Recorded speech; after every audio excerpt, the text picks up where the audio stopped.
Sanibonani zihlobo ezithandekayo ezindaweni zonke lapha elikhona. Siyamkelana sonke silibingelela ngegama lika Jesu weNazaretha.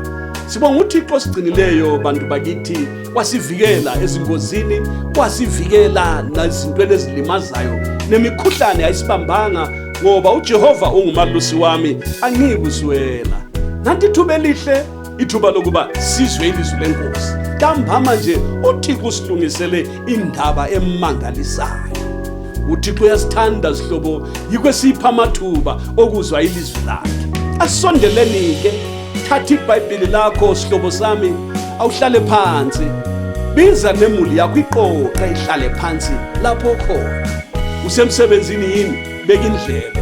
Uyachayela yini? Beka indlebe. Lapho khona nanti ilizwi likaThixo liza kufinyelela khona lapho. Khumbula phela, isandla sikaJehova asifinyezwanga ukuba sehlule ukusindisa. Haleluya.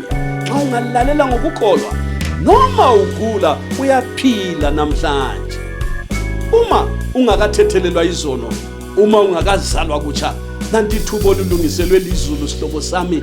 Phenduka ezoneni zakho ngenhliziyo yakho yonke, ufulathele izono. uThixo namhlanje uza kuthethelela izono, akwenze ube ngumntaka Jehova. Haleluya. Igama lakho lilotshwe encwadini yokuphila, abesengcwelisa inhliziyo yakho, akwembese ngamandla kamoya oyingcwele.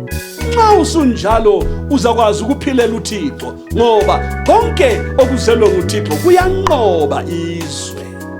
Ozelwe nguThixo akenzi ukona, angone ngokuba imbewu yakhe ihlala kuye. Igama lenkosi kaMalibongwe. Owonayo kambonanga, kamazanga, utsho njalo umbhalo. Manje nanti ithuba phela elokuba uzwe ilizwi likaThixo lisiqondise indlela yokuya ekhaya ezulwini. Zihlobo ezithandekayo, inkosi mayisibusise sonke.